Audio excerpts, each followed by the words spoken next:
Hello learners, I welcome you in this session on nursing management of children with spina bifida.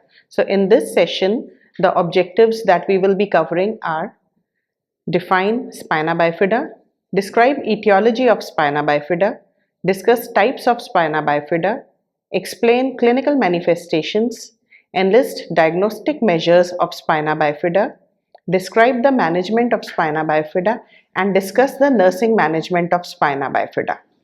Talking about the introduction of spina bifida is a neural tube defect where there is an incomplete closure of the vertebra and neural tube. It is a common developmental defect of central nervous system that occurs in 1 or 2 per 1000 live births. It commonly occurs in the lumbosacral area of the spine. Coming to the definition of spina bifida is a malformation of spine in which posterior portion of lamina of vertebra fails to fuse or close with or without defective development of the spinal cord. So it is not necessary that spinal cord will be involved. It may or may not be involved in the defect. Coming to the etiology of spina bifida, it may occur because of many reasons like intake of drugs by the mother during pregnancy, especially intake of anti-epileptic drugs. If the mother is exposed to radiation during pregnancy, if she is having any sort of malnutrition, if she is exposed to chemicals and genetic mutation in folate pathway, it may be associated with syndromes such as trisomy 18. There may be other risk factors of spina bifida like pre-pregnancy maternal obesity, maternal diabetes mellitus, low maternal vitamin B12 status, and maternal hyperthermia and use of anti-epileptic drugs in pregnancy. Talking about the classification of spina bifida, the defect is basically classified into two. It may be either a spina bifida occulta or it may be spina bifida cystica. Spina bifida cystica is further divided into two types, meningocele and myelomeningocele. So let us first see what is spina bifida occulta. Spina bifida occulta is failure of formation of bony arch around the spinal cord. No spinal cord and meningeal involvement is seen in this type of defect. It is usually asymptomatic. Talking about the second type, that is spina bifida cystica, it is the defect in the closure of posterior vertebral arch with protrusion of spinal cord and meninges through the defect. This defect may be of further two types, a meningocele or myelomeningocele. In meningocele, there is a sac-like herniation that contains meninges and CSF, whereas in a myelomeningocele, there will be a sac-like protrusion on the back of the child, and this protrusion or the sac will be containing spinal cord, CSF and the meninges. Coming to the pathophysiology of spina bifida, the development of spinal cord takes place in the first trimester of pregnancy. It results from formation of a groove in the ectoderm. The groove in the ectoderm goes on deepening and the walls of the ectoderm they thicken to form the spinal cord. The groove which is forming in the ectoderm forms the neural canal. If the walls of this groove fail to close, this will result in defect in the development of spinal cord. It may either fail to close or the groove may close initially, but then later on it may break open. So in any of these two conditions, there will be protrusion of meninges or the CSF along with the spinal cord, and there will be a protrusion seen in the back. So this is the pathophysiology of spina bifida. Coming to the clinical manifestations of spina bifida, let us first look at the clinical manifestations of spina bifida occulta. In spina bifida occulta, as I already told you that this defect is asymptomatic in most of the cases. There may be skin depression or a dimple that may be seen on the back. There will be portwine angiomatous nevi seen on the back. There may be a dark tuft of hair seen growing especially from the lumbosacral area, and there may be soft subcutaneous lipoma on the back. Neuromuscular disturbances may also be seen to be associated with the defect, like there may be disturbance of gait with foot weakness. There may be bladder and bowel sphincter disturbances leading to incontinence of urine and stool in the baby. In spina bifida cystica, if the defect is below second lumbar vertebra, there will be flaccid or partial paralysis of the lower extremities. Varying degree of sensory deficits may be seen. There may be urinary incontinence, lack of bowel control, and rectal prolapse may be seen to be associated. If the defect is below the third sacral vertebra, no motor involvement may be seen. Rather, saddle anesthesia with blood and sphincter paralysis may be noticed. Joint deformities may also be associated with the defect. The child may be suffering from talipes valgus, kyphosis, lumbosacral scoliosis, and hip dislocation. Coming to the diagnosis of spina bifida, the defect can be diagnosed prenatally as well as postnatally. Prenatal diagnosis is possible by means of ultrasonography, fetal MRI, and amniocentesis. Elevated level of alpha-fetoprotein, fetal specific gamma globulin is seen in the amniotic fluid during pregnancy. Coming to the diagnosis after birth. On neonatal examination, sac may be present. Also, a transillumination test may be helpful. If we hold a torch and allow light to pass through the sac, if it is a meningocele, light will pass through the sac, whereas if the sac contains spinal cord, that is, if it is a myelomeningocele, light will not pass through the sac. Diagnosis is also possible with the help of CT scan and MRI of the spinal cord and brain. Urine test will be showing presence of infection, and renal function test may be done to find out associated anomalies or infection.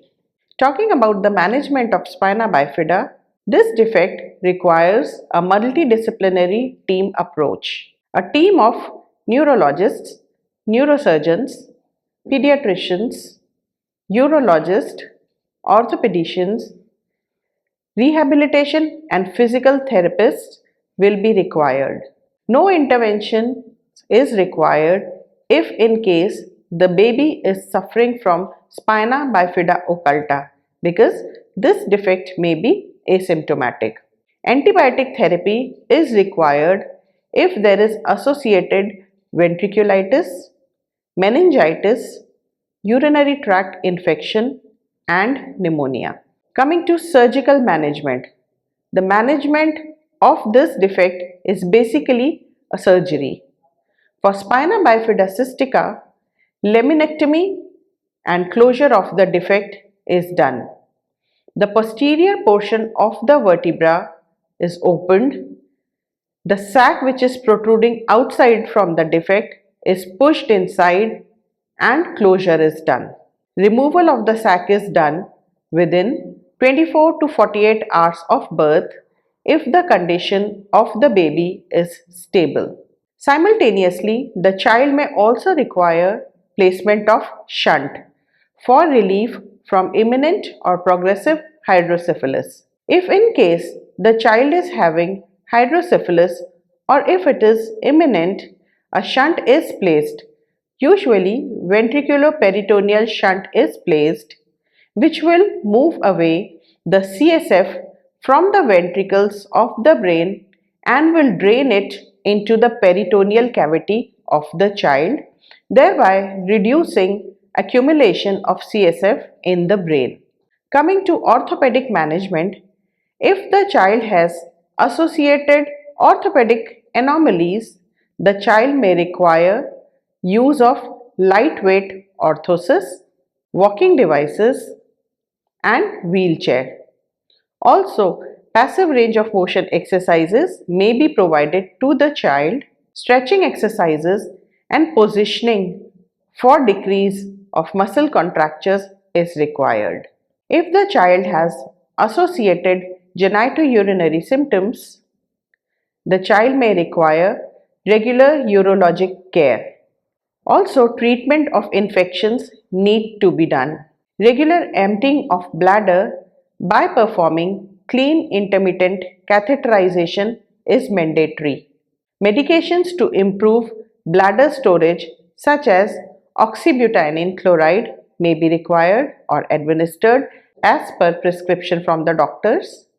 Surgical procedures like vesicostomy and augmentation enterocystoplasty may be required in order to increase the capacity of the bladder to hold urine. Urinary diversion and Mitrofanoff procedure may be required to augment the bladder capacity. To manage bowel incontinence, the child requires modification in his diet, should be trained for toilet habits. In order to prevent constipation, the child needs to be given high fiber diet, more of fluid, and should be made to pass stool at regular intervals and at particular points or fixed timings of the day. Also, enterograde continence enema may be administered to the child. Coming to the nursing management of child suffering from spina bifida, the first step comes assessment. So, assess the child for intactness of membranous cyst. Level of neurological involvement needs to be ascertained. Movement of extremities needs to be evaluated. The reflex activities of the child has to be assessed. Observe urinary output. Head circumference should be measured daily, and the fontanelles need to be examined for signs of tension or bulging. Aims of pre and post-operative care are prevention of hypothermia, provision of adequate nutrition, preventing injury to the sac, prevention of skin breakdown, prevention of infection, preventing urinary tract infection, preventing leg and hip deformities. There may be risk for hypothermia related to inability to cover the spinal lesion. So such child needs to be monitored for vital signs. The infant must be kept under radiant warmer or the incubator and avoid unnecessary exposure of the child. Also, the child should be placed in thermoneutral environment. For impaired skin integrity related to altered motor and sensory functions, avoid positioning the baby on the back. Change the position of the baby frequently. Provide skin care and massage the skin periodically in order to protect the child from development of pressure ulcers. This child is at risk for injury and infection to the sac. So, as nurse, you should not position the child on the back. Clean the sac aseptically using normal saline. Prevent contamination of the sac, and prophylactic antibiotics must be administered to the child. Also, it is very important to cover the sac at the back with a gauze piece dipped in normal saline. We have to protect the sac from getting dry and breaking open. as this may lead to infection to the cerebrospinal fluid. For impaired bladder and bowel function, administer prophylactic antibiotics to the child, perform catheterization if necessary, provide frequent perineal care, and provide soft blend diet to the baby. Avoid food that contains high fiber because that may irritate the baby and lead to frequent diarrhea. Coming to post-operative nursing care of the baby. So the diagnosis that can be framed post-operatively are acute pain related to surgical procedure. In order to provide nursing care under this heading, assess the pain level, provide comfortable position to the baby, administer analgesics as per doctor's order. Second diagnosis that can be framed post-operatively will be risk for infection related to surgical procedure. So under this diagnosis, the care that is to be provided will be keep operated site clean and dry, keep the baby in prone position, dressing needs to be done using aseptic techniques, and administer the prescribed antibiotics. The baby may be having imbalanced nutrition less than body requirement related to disease process. So, administer intravenous fluids, maintain intake and output chart, feed the infant in side-lying position, and burp the infant frequently between feeds. For risk of development of complications related to the disease process, appropriate positioning of the baby is essential. Keep the baby in neutral position or in side-lying position with a pillow at the back in order to avoid accidental slipping of the baby in prone position. To avoid CSF leak, low Trendelenburg's position may be provided to the baby. Monitor for development of hydrocephalus. Provide passive range of motion exercises. Coming to the complications of spina bifida, some complications may develop even after the surgery of the defect, like urinary tract infections. Urinary tract infections are very common and they may be seen to be associated with spina bifida. This usually happens because there may be problem with the innervation of the bladder. The baby may be having a shy bladder and may be holding urine for longer durations. This may lead to development of urinary tract infections. Also, the child is susceptible to development of hydrocephalus if there is associated syndromes like Dandy-Walker syndrome or Arnold-Chiari malformation that may be associated with spina bifida. If any of these malformations are seen to be associated, the child will be developing hydrocephalus because there may be obstruction to the flow of CSF. If the child is having Arnold-Chiari malformation or Dandy-Walker syndrome, there may be obstruction to the flow of CSF from the ventricles into the spinal canal and around the subarachnoid space. CSF may be produced but it may not be absorbed, thereby leading to collection of CSF in the ventricles of the brain, leading to condition known as hydrocephalus. Also, the baby may be having loss of bowel and bladder control because there may be problem in the innervation of bladder and bowel in case of low defect. That means if in case the spina bifida cystica is present in the lumbosacral region of the body. Also, meningitis may be seen and this may result in permanent weakness or paralysis of the legs. So these complications may be seen to be associated with spina bifida. Coming to the prognosis of the defect, spina bifida is usually surgically corrected. With treatment, length of life is not affected. New problems may, however, develop in later life like scoliosis and hip dislocation. Also, the quality of life of the baby may be affected because of development of associated problems or because there may be associated anomalies seen along with spina bifida. The child may be having vectoral anomalies along with spina bifida. Vectoral stands for V stands for vertebral column anomalies like spina bifida. A stands for anorectal anomalies. C stands for cardiac anomalies.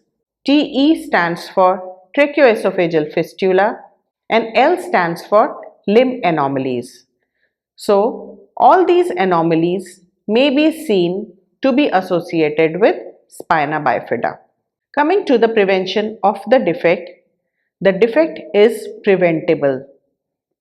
In case of suspicion of defect, the couple may be advised for genetic counseling. Coming to the prevention of defect, spina bifida is an anomaly which can be prevented. If there is high suspicion that baby may be born with spina bifida, the couple is advised for genetic counseling. Also, consumption of 0.4 mg of folic acid is advisable among women of childbearing age. Consumption of fortified foods and green leafy vegetables and citrus foods is advisable, especially during pregnancy. A pregnant woman needs to take 1 mg of folic acid per day. If severe defect is identified early in pregnancy, the couple may be advised to undergo a therapeutic abortion. So this is all about spina bifida. Let's come to the evaluation of the defect. At the end of this session, you should be able to answer questions like: what are the types of spina bifida? What are the diagnostic measures of spina bifida? How can we prevent spina bifida? Then tuft of hair on the back is a feature of. Coming to the conclusion of spina bifida, this neural tube defect is an abnormality derived during the embryonic development. It constitutes the largest group of congenital anomalies and it can be appropriately prevented by reducing exposure to risk factors. Thank you.